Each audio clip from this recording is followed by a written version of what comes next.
할렐루야. 이 자리에 오신 여러분들을 진심으로 환영하고 또 축복합니다. 우리 함께 사도신경 고백하심으로 오늘의 예배 시작해 보도록 하겠습니다. 전능하사 천지를 만드신 하나님 아버지를 내가 믿사오며 그 외아들 우리 주 예수 그리스도를 믿사오니 이는 성령으로 잉태하사 동정녀 마리아에게 나시고 본디오 빌라도에게 고난을 받으사 십자가에 못 박혀 죽으시고 장사한 지 사흘 만에 죽은 자 가운데서 다시 살아나시며 하늘에 오르사 전능하신 하나님 우편에 앉아 계시다가 저리로서 산 자와 죽은 자를 심판하러 오시리라. 성령을 믿사오며 거룩한 공예와 성도가 서로 교통하는 것과 죄를 사하여 주시는 것과 몸이 다시 사는 것과 영원히 사는 것을 믿사옵나이다. 아멘.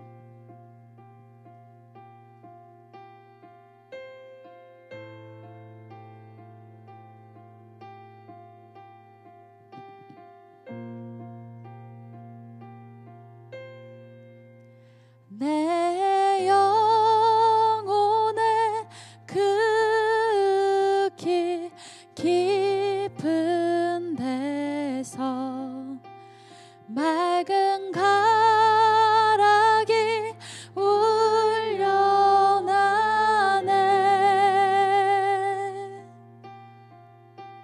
하늘 곡조가 언제나 흘러나와 내 영혼을 고이 싸네. 내 맘속에 솟아난 내 맘속에 솟아난 이 평화는 깊이 묻힌 보배로다.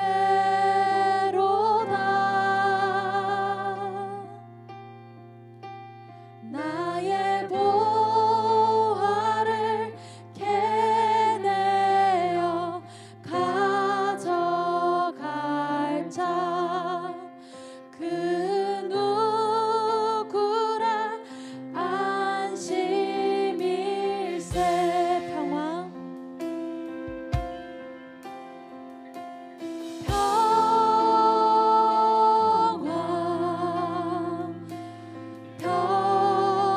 평화로다. 하늘 위에서 내려오네.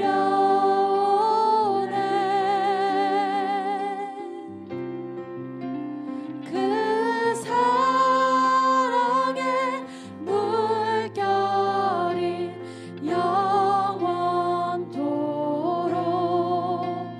내 영혼을 덮으소서.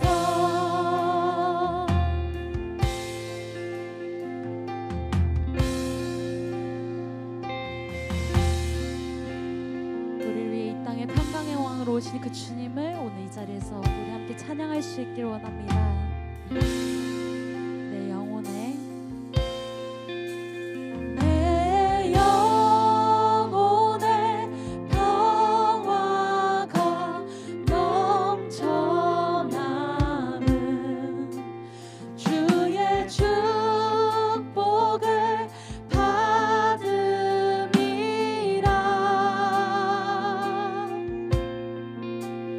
내가 주야로 주님과 함께 있어 내 영혼이 편히 쉬네. 이 땅 위에 험한 길 가는 동안 이 땅 위에 험한 길 가는 동안 참된 평화가 어디 있나. 우리 모두 다 예수를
몇 번 해봤죠. 오늘 특별히 워십과 함께 기쁘고 신나게 계속해서 찬양하며 나갑시다.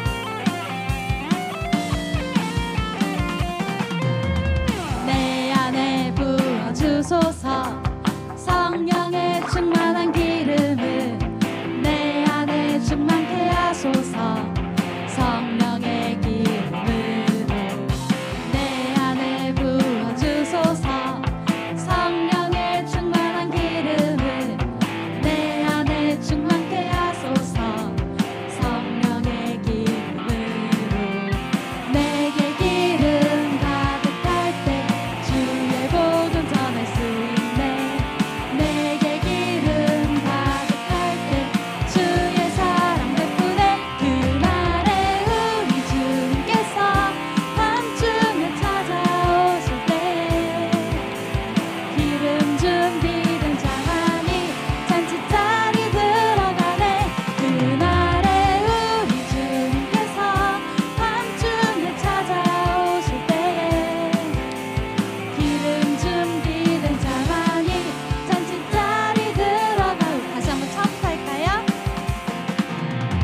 내 안에 부어주소서 성령의 충만한 기름을 내 안에 충만케 하소서 성령의 기름으로 내 안에 부어주소서 성령의 충만한 기름을 내 안에 충만케 하소서 성령의 기름으로 내게 기름 가득할 때 주의 복음 전할 수 있네 내게 기름 가득할 때 주의 사랑 베푸네 그날에 우리 주님께서 밤중에 찾아오실 때에 기름 준비된 자만이 잔치자리 들어가네 그날에 우리 주님께서 밤중에 찾아오실 때에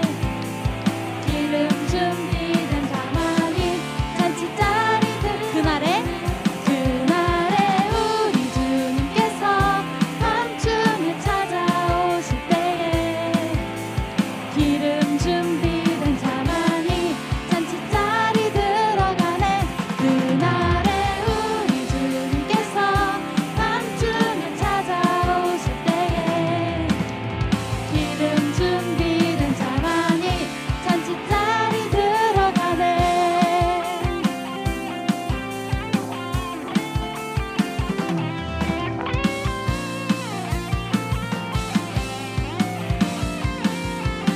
우리 위해 소망으로 이 땅에 오신 그 주님께 영광의 박수 돌리며 나아가겠습니다. 할렐루야.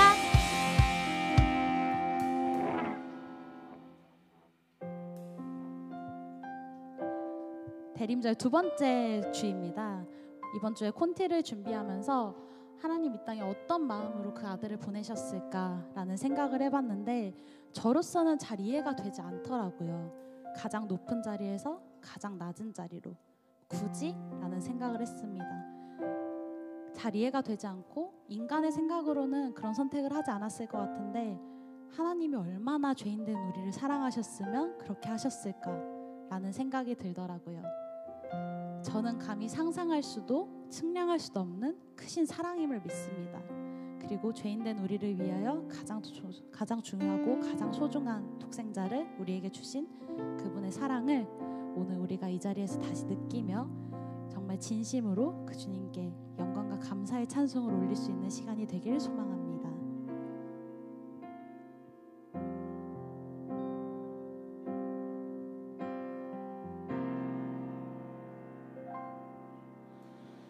나는 하나님을 예배하는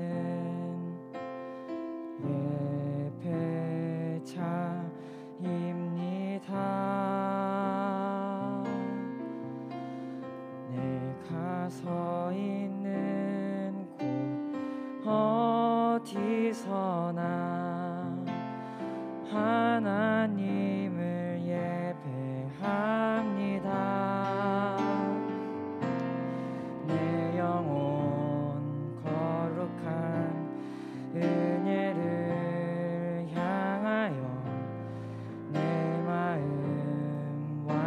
완전한 하나님 향하여 이곳에서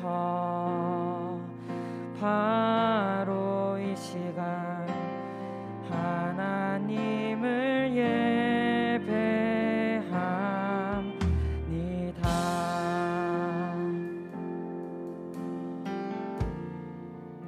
우리 위해 사랑으로 그리고 소망으로 이 땅에 오신 그 주님을 위해 오늘 이 자리에서 진실로 함께 우리 모두 예배하는 예배자가 됩시다. 나는 하나님을 예배하는 예배자입니다.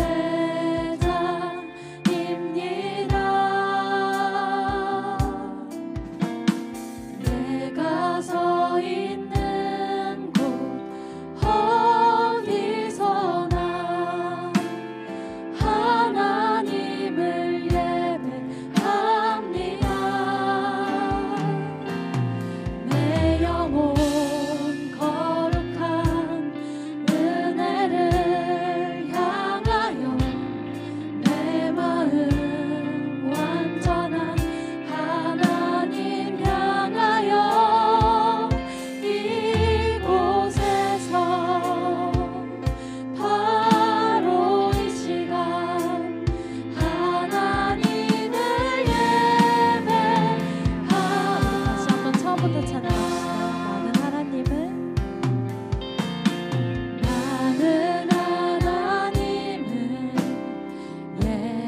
예배하는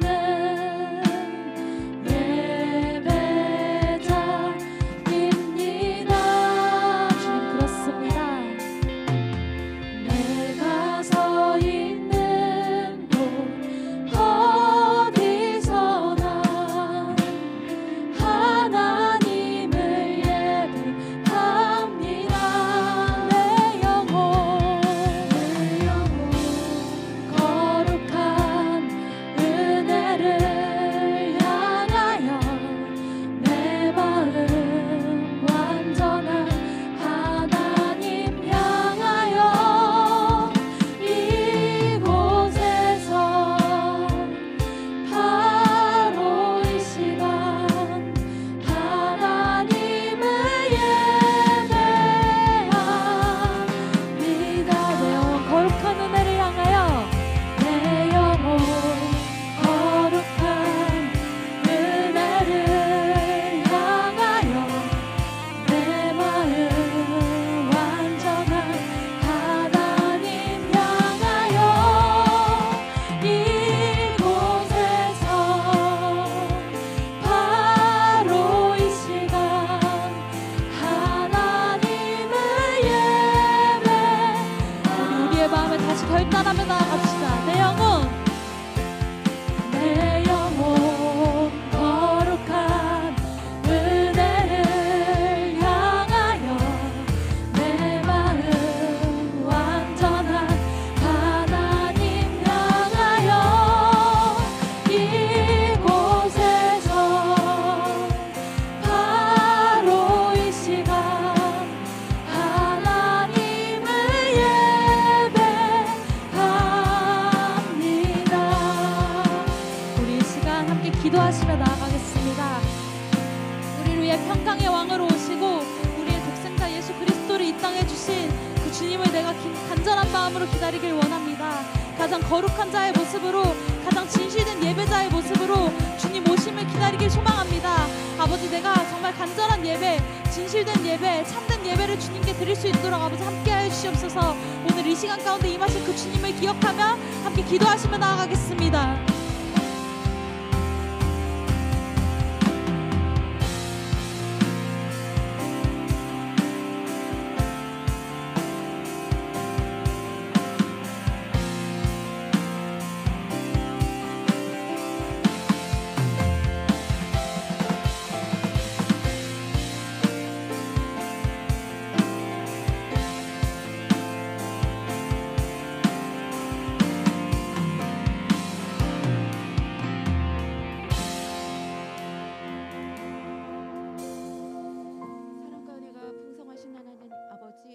오늘 우리들을 이 자리에 모아주시고 또 이렇게 예배에 함께 할 수 있도록 하여 주셔서 감사합니다.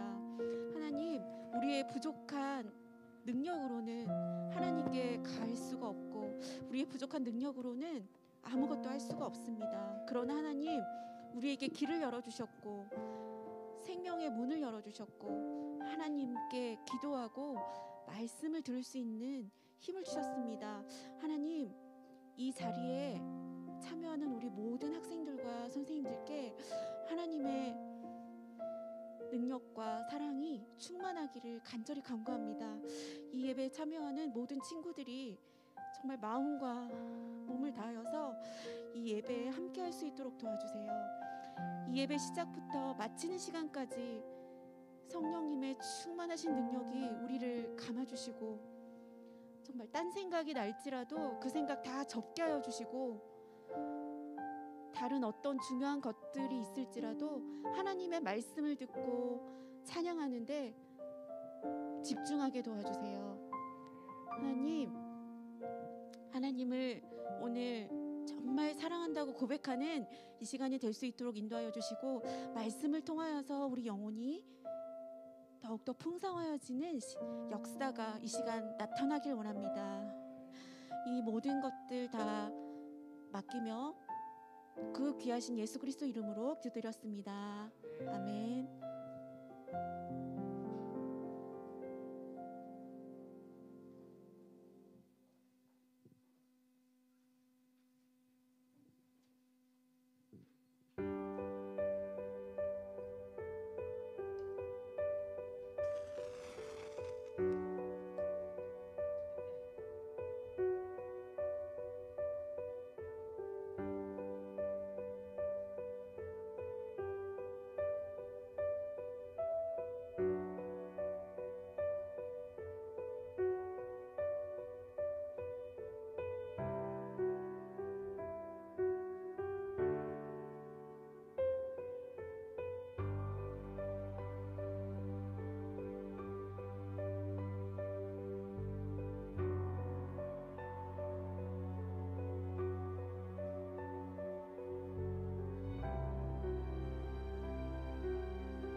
오늘 우리에게 주시는 하나님 말씀은 요한복음 14장 27절 말씀입니다.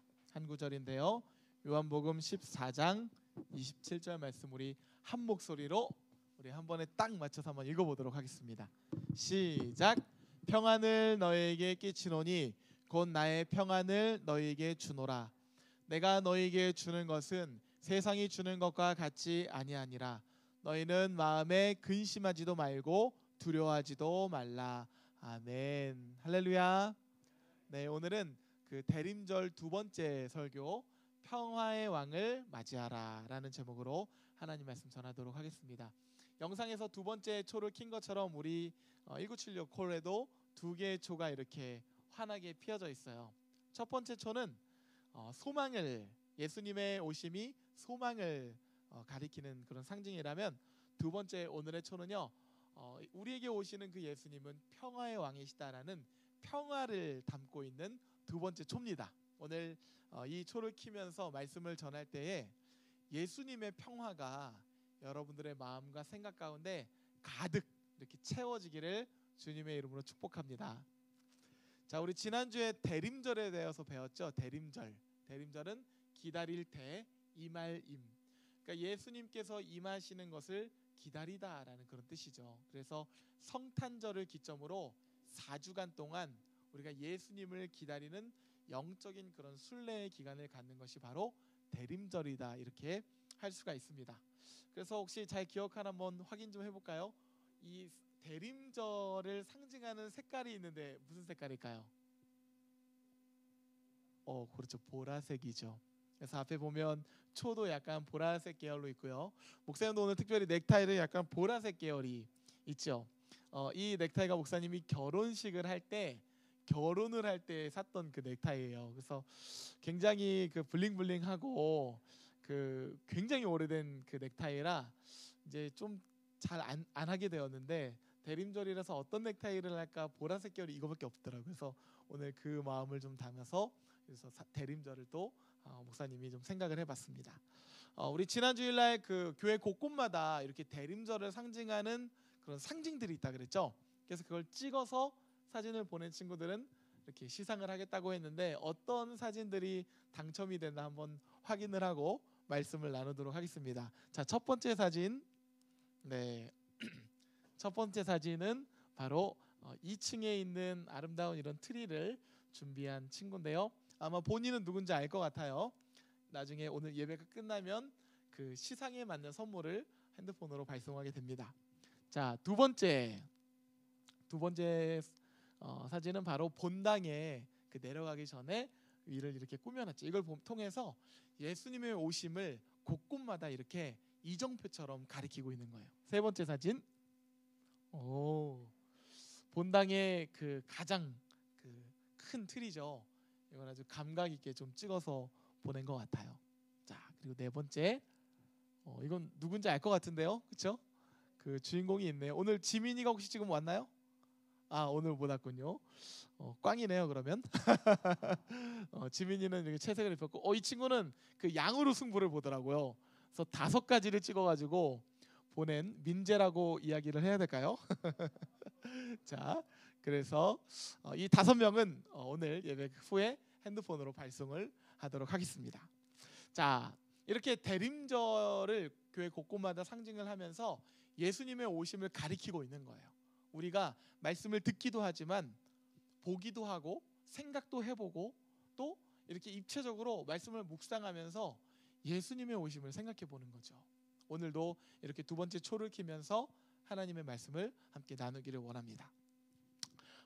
먼저 기쁜 소식이 하나 있습니다. 축하할 일이 있죠. 월드컵 몇 강? 16강. 자, 이거 우리 박수 한번 합시다. 박수. 이거 너무너무 축하할 일이잖아요. 축구를 봤다. 한번 손 들어볼까요? 본 사람들이 이 사람들이 진정한 승자인 것 같고. 하늘전 가자. 자, 축구 못 봤다. 아마 안 든 사람 포함하면은 대충 반반인 것 같아요. 목사님은 축구를 봤을까요? 안 봤을까요? 봤다. 못 봤습니다. 11시 반까지 정말 눈을 비비면서 잘 참고 기다렸어요. 근데 축구가 12시잖아요. 그래서 목사님이 이제 30분 남았다. 여기서 약간 긴장을 좀 푼 것 같아. 그래서 이제 긴장을 푸니까 졸음이 밀려와서 잠깐 침대에 누웠어요. 30분만 누웠다가 분명히 축구를 봐야겠다. 그래서 눈을 감기 전에 그 내적인 갈등이 있었어요. 피곤하니까 일단 눈을 감자. 이게 첫 번째고, 두 번째는 알람을 맞춰놓고 눈을 감자. 근데 그 알람 맞추는 것도 너무 귀찮은 거예요. 그리고 나의 의지, 축구를 보겠다는 그 의지를 목사님 믿었던 거지. 근데 인간의 의지는 정말 무용지물이더라고. 여러분들도 그 시험을 앞두고 그 이런 나약함을 경험할 때가 있지 않습니까? 그래서 30분 남겨두고 정말 기다려서 잤는데 눈을 뜨니까 아침인 거예요. 그래서 탄식과 함께 핸드폰을 떨리는 마음으로 켰지. 검색을 하는데 세상에나 이게 웬걸. 우리나라가 16강 가게 됐다는 소식에 너무너무 이게 신났어요. 그래서 일단 본 친구들은 너무너무 축하드리고, 못 본 친구들은 이렇게 생각했으면 좋겠어요. 우리가 안 봐서 이겼다. 그렇죠? 목사님도 가나전은 두 눈을 똑똑히 뜨고 봤거든요. 근데 지더라고요. 근데 목사님이 안 보니까 이겼어요. 그래서 이거 16강도 보지 말아야 되나 이런 생각을 좀 해봅니다. 4시 한다고 하더라고요. 이것도 볼 사람이 있어요? 4시 할 거? 새벽 4시. 자, 알겠습니다. 내일 모레 새벽 4시라고 하니까 또 우리 다음 주에 어떤 소식을 가지고 만날지 한번 기대해 봤으면 좋겠어요. 자, 월드컵이라는 것은 사람들이 함께 지구촌의 어떤 평화를 만들기 위해서 만든 하나의 이벤트입니다. 사람들은요, 이렇게 간절하게 모두가 평화를 원해요. 여러분들도 평화를 원하지 않는 사람은 없죠. 우리 가정에 나는 불화했으면 좋겠어. 이런 사람 있어요? 나는 우리 엄마 아빠가 맨날 싸웠으면 좋겠어. 뭐 이런 사람 있어요? 나는 진짜 내 인생이 이렇게 평화롭지 않았으면 좋겠어. 이런 사람 없어요. 모두는 평화를 간절히 원합니다. 그런데 우리가 또 알게 모르게 우리가 짓밟고 있는 것, 우리가 망쳐놓고 있는 것이 또 평화이기도 해요. 그래서 인류의 역사를 한마디로 전쟁의 역사다 이렇게 비유하는 사람들도 굉장히 많습니다. 목사님이 지난번에도 이야기했지만 역사학자들에 의하면 여태까지 인류의 역사 가운데 단 50년도 이 땅 가운데 온전한 평화가 임한 적이 없었다고 해요. 그런 수많은 역사 가운데 단 50년도 항상 크고 작은 전쟁이 지구촌 어딘가에는 여기저기 있었다는 거죠. 나라와 나라 사이에, 지금도 그렇죠. 그리고 부족과 부족 사이에, 인종과 인종 사이에, 종교와 종교 사이에, 그리고 요즘 우리가 가장 많이 보는 모습이 뭐예요? 한 이익 집단과 다른 이익 집단 사이에 크고 작은 전쟁이 끊임없이 있습니다. 그런데 무서운 것은 여러분, 전쟁을 우리에서 간접적으로 보면 알겠지만 전쟁이 일어나면 이 전쟁을 일으킨 사람보다 무고한 수많은 백성들이 이 피해를 고스란히 떠안게 돼요. 그 러시아와 우크라이나 전쟁을 보면요, 원치 않는 젊은이들이 울면서 징집당하는 모습을 아마 여러분들 미디어로 봤는지 모르겠어요. 그렇게 끌려가서 서로 원하지도 않는 죽고 죽이는 싸움을 게임이 아니라 실제로 해야 되죠. 그럼 이 전쟁을 겪은 사람들은 그 트라우마가 평생 간다고 해요. 그러니 전쟁을 일으킨 거는 몇몇 지도부의 이런 탐욕을 가진 사람들의 욕심인데, 전쟁을 이렇게 나타나게 되면 모든 사람들이 그 피해를 대신해서 짊어져야 된다는 거예요. 가족과 가족이 헤어져야 되고, 원치 않는 죽고 죽이는 싸움을 해야 되고, 평생 동안 피땀 흘려서 모은 재산이 한순간에 잿더미가 되는 거죠. 그래서 지금도 이 전쟁으로 인해서 무너진 것, 이런 것들을 돈으로 환산하면 천문학적인 금액이라고 합니다. 그런데 재밌는 건 모두가 이 전쟁이 자기 잘못이 아니라고 해요. 상대가 먼저 잘못을 했기 때문에 어쩔 수 없이 전쟁을 하게 되었다, 이렇게 이야기하는 것이죠. 아마 우리도 마음속 한켠에 누군가 싸우고 다투고 가정 간에 문제가 있으면 나 때문이야 하는 사람은 거의 없을 것 같아요. 다 쟤 때문이야, 엄마 때문이야, 아빠 때문이야, 동생 때문이야, 자기 때문이라고 하는 사람은 아마 거의 없어요. 그런데 시대가 바뀌어도 이런 전쟁은 끊임없이 지속되고 있죠. 여기서부터 우리 역사를 한번 좀 짚어보려고 하는데요. 정신을 바짝 차려야 돼요. 냉전 시대 때는요, 그 공산주의가 이렇게 망하게 되면은 사람들이 평화가 이제 찾아올 거다 이렇게 생각을 했어요. 그런데 동부권의 이 공산주의가 몰락하게 되었는데, 와, 이제는 평화가 오겠구나 했더니 90년대 초반에는 이라크와 이스라엘, 그리고 버지니아나 루안다 같은 데서 어떤 일이 벌어지냐면 피로 얼룩지는 전쟁이 새롭게 시작이 돼요. 그게 90년대 초에 있었던 인류 역사예요. 그리고 이제 2000년도에 밀레니엄이 다가오면서 정말 많은 사람들이 기대감에 2000년도를 열었어요. 그런데 그 다음해인 2000년도에 세계 최강대국이라고 하는 미국의 그 심장, 그곳 가운데서 9.11 테러 사건이 일어나죠. 그때 사람들이 다 알게 되었어요. 이 세상 그 어느 곳에도 이제는 안전한 곳이 없구나. 왜냐하면 이 땅 가운데 가장 강대국이라고 하는 그 심장 가운데 테러가 터져났으니 이제는 어느 곳도 안전한 곳이 없구나, 평화로운 곳이 없구나, 사람들이 그때 확인하게 된 것입니다.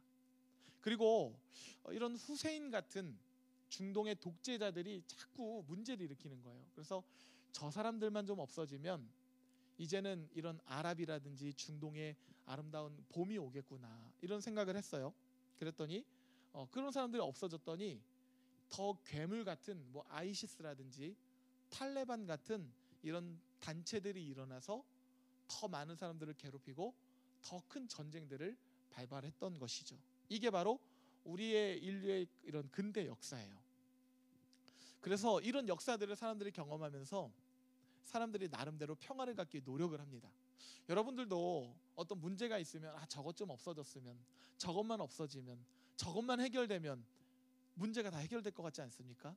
근데 저게 없어지면 또 다른 문제가 태어나고요. 이게 없어지면 또 다른 문제가 생겨나고 도대체 평화는 온데간데 찾을 수가 없는 것 같아요. 그래서 사람들이 이 없어졌으면 하는 것들이 계속해서 없어져도 해결이 안 되니까 평화를 찾기 위해서 간절하게 노력을 합니다. 그래서 유럽에서는 사람들이 어떤 결론을 내리냐면 이거 사람들이 전쟁을 일으키는 거 이거 못 배워서 그런 거다. 인류들이 사람들이 교육을 잘 받지 못해서 못 배워서 지금 전쟁이 일어난 거다. 이런 결론을 유럽에서 사람들이 이렇게 내리게 돼요. 그래서 르네상스의 어떤 지식, 이런 혁명을 통해서 수많은 인텔리들, 지식인들을 이렇게 배출해내는데 온 힘을 쏟아요. 지금 여기 우리 대한민국도요, 목동 지역도 여전히 포함되어 있겠지만 왜 많은 부모님들이 자녀들에게 교육을 그렇게 통해서 인텔리들을 자꾸 배출해내려고 할까요?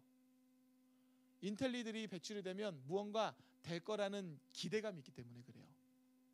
지도자가 세워지고요, 그 지도자를 통해서 무언가 세상이 이렇게 변할 것이라는 기대감이 있는 거예요. 그래서 오늘 이 말씀 우리 친구들 잘 새겨 들었으면 좋겠어요. 그래서 유럽에서 사람들이 이거 전쟁은 못 배워서 그런 거다라고 하면서 르네상스 지식혁명을 통해서 가르치는 데 집중을 합니다. 그래서 그 당시에 굉장히 많은 지식인들이 배출하게 돼요. 그런데 이 인텔리들로 구성된 서구 유럽 국가들이 한 짓이 무엇이냐면 20세기에 1차 세계대전과 2차 세계대전을 일으키죠. 지식인들을 배출해내니까요, 더 똑똑하고 지혜롭게 무서운 전쟁을 이 사람들이 시작을 하게 돼요. 그게 1차, 2차 세계대전이죠. 결국 이걸로 통해서 교육 수준이 높다고 해서 전쟁을 피할 수 있는 것이 아니라는 걸 인류가 확인하게 되었어요. 그래서 여러분 잘 들으세요. 공부만 잘해서 내가 인텔리가 되고 똑똑한 사람이 돼서 성공한다? 그것이 우리 삶의 모든 것을 해결해 줄 수 없다는 건 이미 역사적으로 확인이 됐습니다. 그래서 교육이 아니구나. 그러면 문제가 뭘까? 그래서 우리가 대화가 부족했구나. 그래서 1차 세계대전 이후에 인류가 충격을 먹고 미국의 윌슨 대통령이 기점으로 해서 리그 오브 네이션스라고 하는 국제 대화 기구를 만들어요. 그래서 우리 대화를 좀 하자. 사람들과 국가들을 다 불러 모아요. 근데 이 대화를 하게 되고 나서 얼마 못 가서 2차 세계대전이 터지게 되죠. 그래서 사람들이 그런 생각을 해요. 우리 대화가 부족했구나. 안 나왔던 국가들도 다 불러서 대화 좀 하자. 그래서 우리 인류의 평화를 좀 지켜보자 해서 만들어진 기구가 바로 유엔이에요. 그런데 유엔이 생기자마자 어떤 일이 벌어지는지 아세요? 한국에서 한국전쟁이 터지고요, 월남전이 터지고요, 중동전쟁이 터져요. 이상하죠?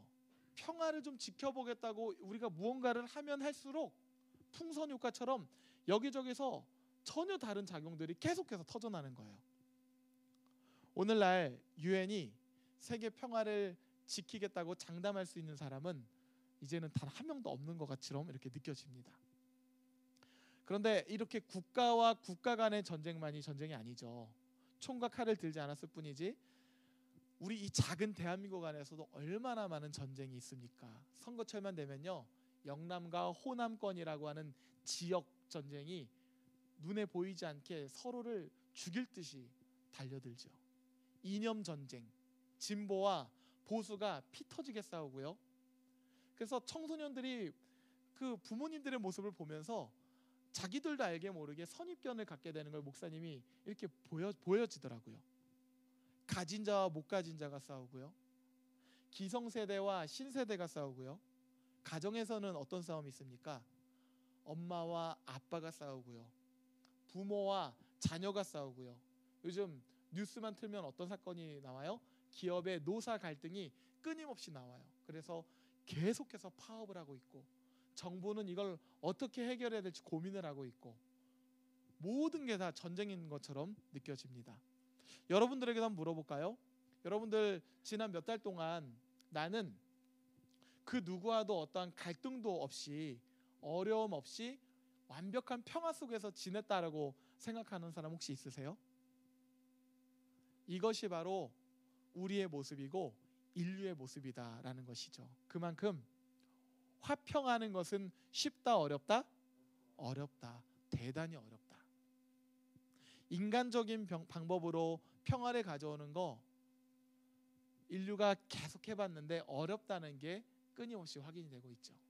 아까 그 유엔 같은 것도 인간적인 방법으로 인류의 평화를 지켜보겠다는 어떤 도구와 노력인데 그것은 진통제로 암을 고쳐보겠다고 하는 시도와 똑같습니다. 그렇기 때문에 우리가 평화를 가져오기 위해서는 무엇이 전쟁의 기본 원인인가를 우리가 알아야 돼요. 근본적인 원인이 무엇인가?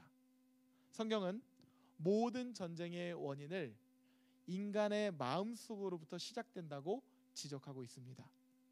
핵폭탄이 문제가 아니라 다른 사람한테 핵을 사용하고 있는 인간의 죄성이 문제라는 것이죠.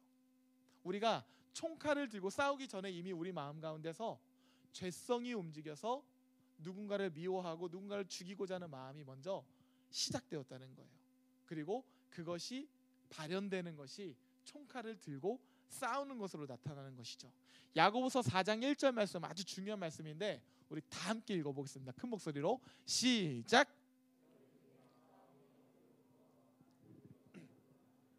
너희 중에 지체 중에서 싸우는 정욕으로부터 나는 것이 아니냐. 싸움이 어디서부터 나는 것이냐 이렇게 물어보면서 이렇게 말하죠. 싸우는 정욕으로부터 나오는 것이 아니냐. 이 정욕이라는 단어가요, 헬라어 원어로는 selfish desire, 이기적인 욕망이라고 이렇게 표현을 할 수 있어요. 우리의 싸움은요 이기적인 욕망으로부터 왔다는 거예요. 핵폭탄이 문제가 아니라, 교육이 문제가 아니라 우리 안에 있는 이기적인 욕망, 이 죄성으로부터 시작이 되었다. 내 안에 있는 이기적인 욕망과 상대방 안에 있는 이기적인 욕망이 서로 부딪히는 것이 아니냐 이렇게 지적하는 것이죠.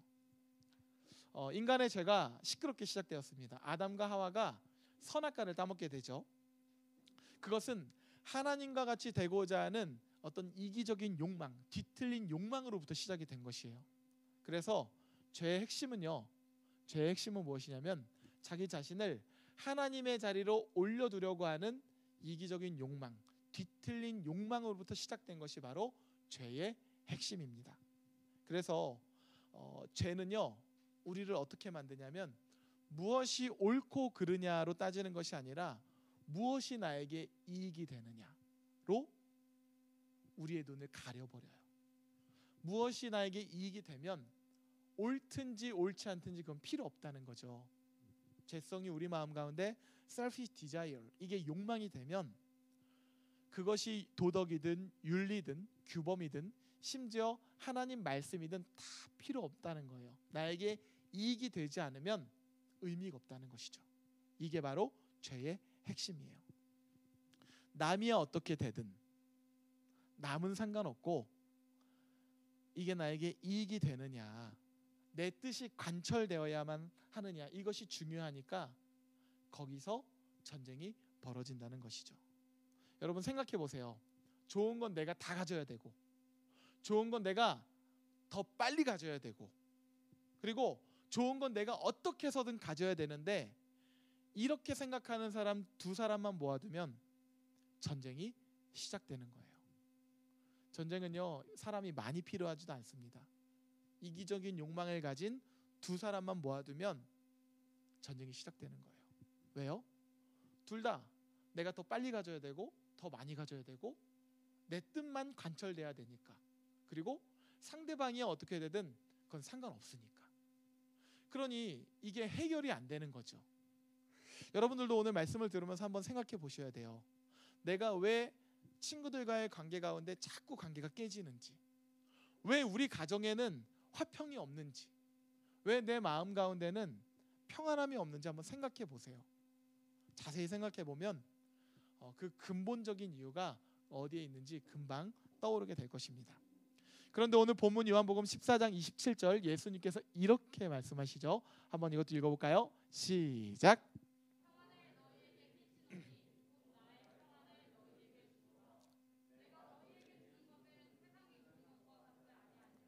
너희는 마음에 근심하지도 말고 두려워하지도 말라. 아멘. 자, 여기 잘 보세요. 내가 주는 평안은 세상이 주는 평안과 같지 않다. 이렇게 예수님께서 말씀하세요. 우리 여태까지 세상이 주는 평안에 대한 어떤 시도에 대해서 계속 나눴죠. 근데 그게 다 실패했어요. 교육, 자본, 인간적인 노력 다 실패했어요. 근데 예수님께서 이렇게 말씀하세요. 내가 주는 평안은 세상이 주는 평안과 같지 않다. 여기서 유추해 볼 수 있는 것이 하나 있습니다. 무엇이냐면 세상도 평화를 주기는 준다. 그것이 완전한 평화가 아니라서 그렇지 불완전한 평화를 주기는 준다. 아까 목사님이 말한 UN 같은 것도요. 세상이 만든 어떤 평화의 도구지요. 남북 정상회담 이것도요. 인간이 만든 평화의 도구지요. 이것도 필요합니다. 그러나 그것이 완전한 평화를 줄 수 있는 것이 아니라는 걸 우리는 인류의 역사를 통해서 계속해서 확인하고 있다는 거예요. 그래서 성경은 지적하는 거예요. 그 평화가 아니라 예수님이 주는 평화가 무엇인지 그것을 바라봐야 된다는 것이죠. 남북 정상회담이 왜 진정한 평화가 될 수 없는지 아십니까? 그거 한다고 해서 남북의 전쟁이 종식이 돼요? 문제가 해결이 완전히 되나요? 그렇지 않아요. 왜요? 한 명의 죄인과 또 다른 한 명의 죄인이 만나서 대화를 하는데 거기에 어떻게 평화가 임하겠습니까? selfish desire라고 하는 욕망과 욕망이 만나서 수많은 이해관계들로 얽혀 있는데 거기에 어떻게 평화가 임하겠어요? 온전한 평화가 깃들기 힘들다는 걸 우리는 알아야 되는 것이에요. 세상이 주는 평화는 또 돈이 주는 평화라고 할 수 있습니다. 돈이 주면요. 우리 친구들 평화를 살 수 있어요. 그래서 여러분들도 공부 열심히 해서 돈 많이 벌려고 하는 그런 꿈을 다 갖고 있는 거 아닙니까? 돈이 있으면 평화를 살 수가 있다. 그런데요. 경험해 보신 분들은 알겠지만 하와이 가서 5성급 호텔에서 자면서 아주 시원한 수영을 하고 맛있는 음식을 먹고 야자수 밑에서 잠을 자도요. 우리 친구들은 모르겠지만 선생님들은 아마 알 거예요. 몸은 여기 있어도 마음만큼은 서울에 있는 어른들이 참 많습니다. 몸은 여기 있어도요. 여전히 풀리지 않는 문제들에 매여 있고요. 회사 일이라든지 가정의 일이라든지 재정의 일이라든지 풀리지 않는 인생의 수많은 문제들 때문에 몸은 여기 있어도 마음은 서울에 가 있는 그런 어른들을 경험해 보신 분들은 다 아실 거예요. 여러분들도 때가 되면 그런 것들도 경험하게 될 것입니다. 그래서 돈이 주는 평화는요. 우리에게 온전한 평화를 주기가 어려워요. 생각해 보세요. 그 여행이 마치고 돌아갈 때 되면요. 그때는요. 이제 현실로 돌아가야 되기 때문에 더 큰 고민이 다가올 때도 있어요. 그리고 또 세상이 주는 평화는 어떻습니까? 금방 바닥을 드러낸다.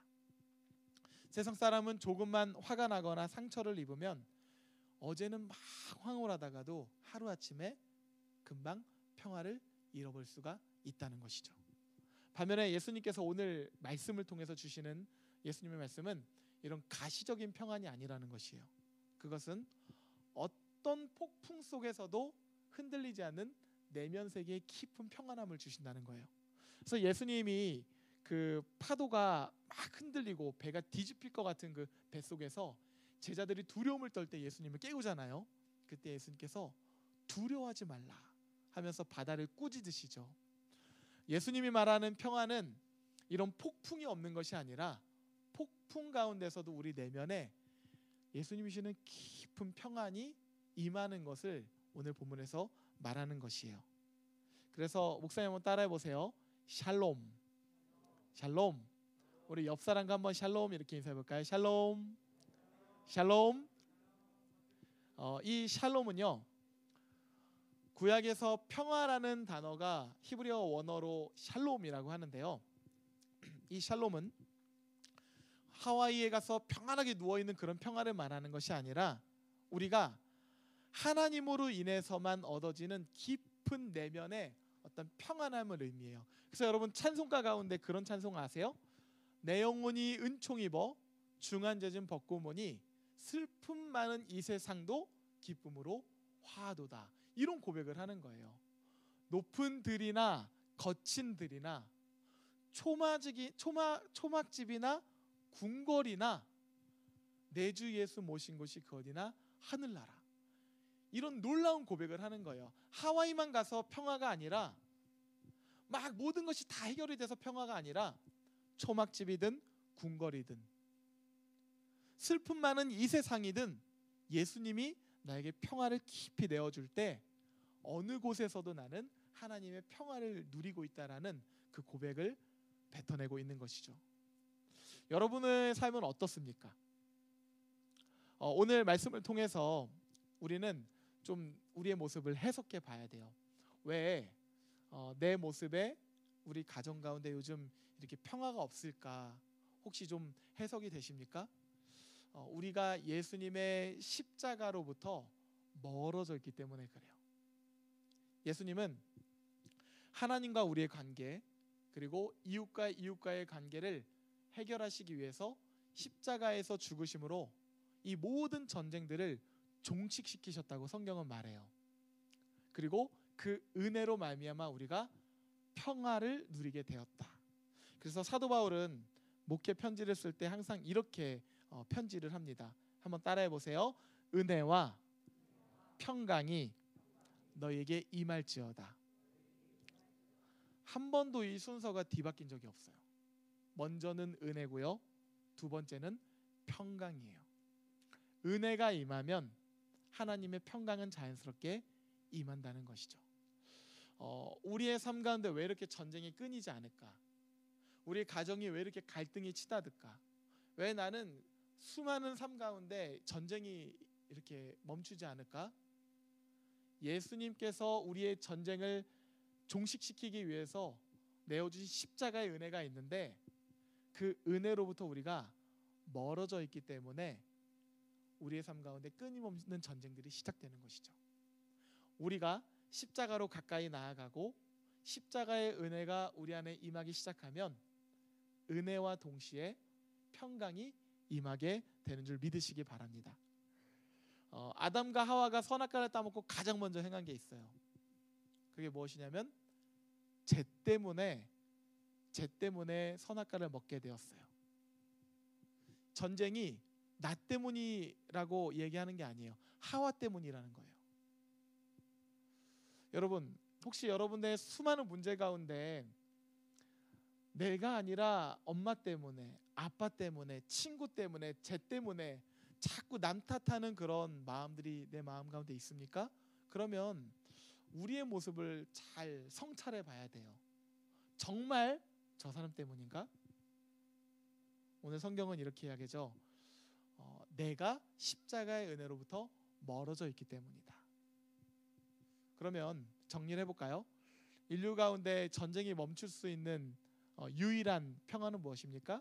예수님의 십자가의 은혜가 모두에게 임할 때 은혜와 동시에 하나님의 평강이 임할지어다. 여러분들의 가정 가운데도요, 이 대림절 두 번째 주에 예수님의 은혜가 임함으로 인하여서 그 은혜와 동시에 평강이 임하는 그런 놀라운 역사를 모두가 경험하시기를 주님으로 축복합니다. 그래서 골로새서 3장 15절 말씀으로 오늘 말씀을 마치겠습니다. 이것도 다 함께 읽어보겠습니다. 시작. 그리스도의 평강이 너희 마음을 주장하게 하라.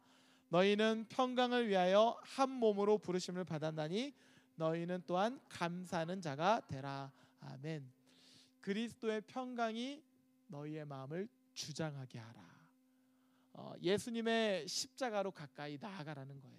예수님의 말씀을 묵상하고 말씀을 듣고 말씀을 가까이 하라는 거예요. 그럴 때 말씀이 주는 은혜로 말미암아 평강이 여러분들의 삶을 주장하고 여러분의 가정을 주장하게 될 줄 믿으시기 바랍니다. 자, 오늘 함께 이 말씀에 의한 찬양을 하나 하길 원하는데요. 주는 평화라는 찬양이에요. 아마 생소한 친구들도 있을 텐데 이 가사를 묵상하면서 예수님이 어떤 담을 허무셨는지 함께 고백하는 그런 시간이 되었으면 좋겠습니다.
오늘 말씀을 통해서 우리는 확인하게 됩니다.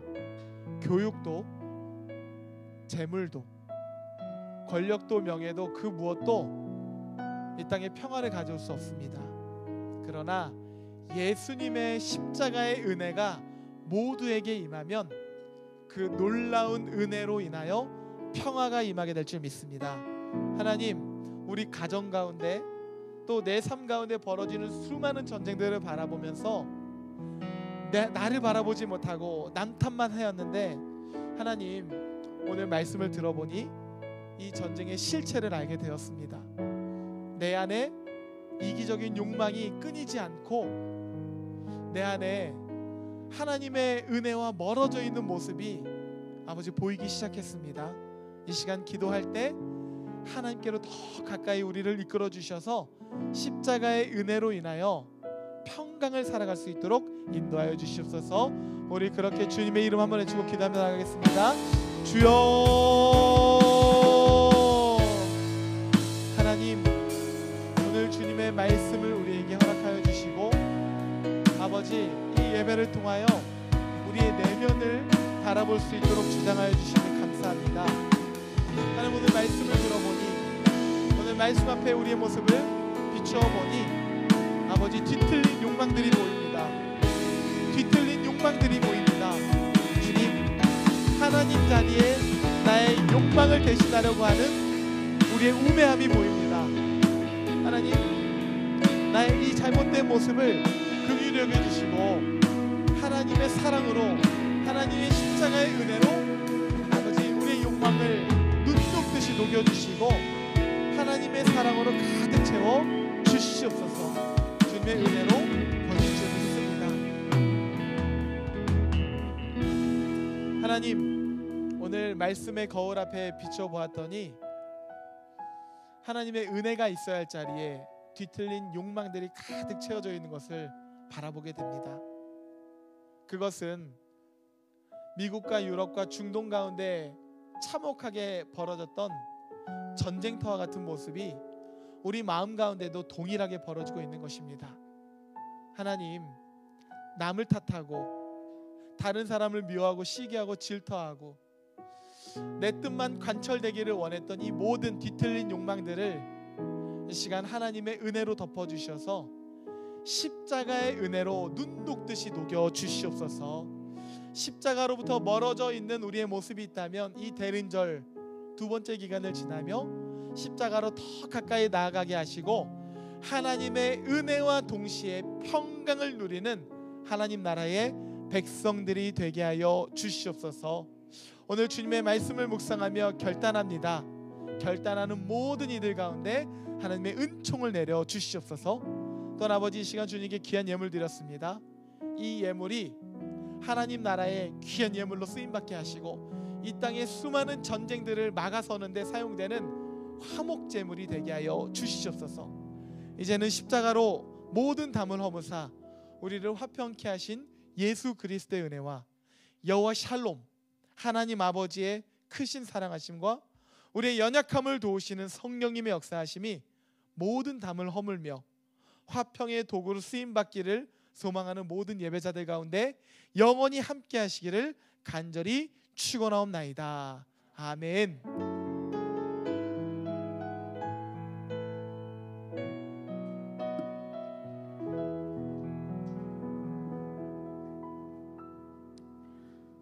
네, 여러분 안녕하세요.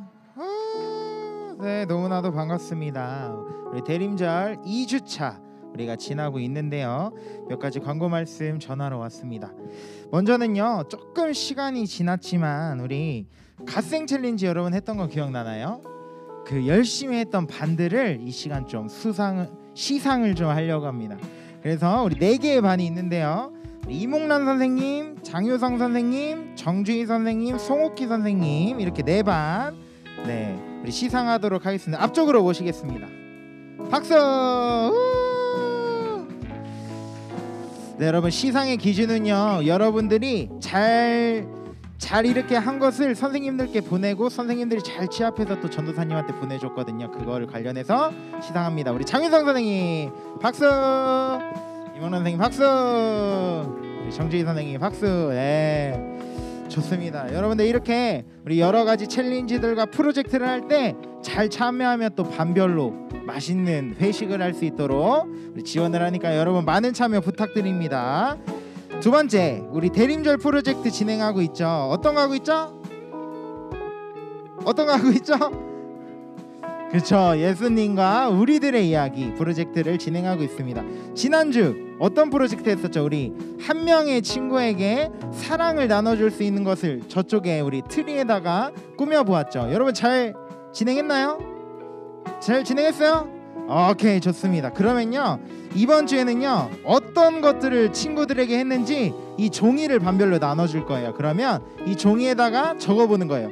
아, 나 윤성일은 우리 이하영에게 맛있는 걸 사줬다, 이런 식으로 이렇게 내가 한 실천을 여러분들 여기 종이에다가 적어보는 겁니다. 잘 아시겠죠?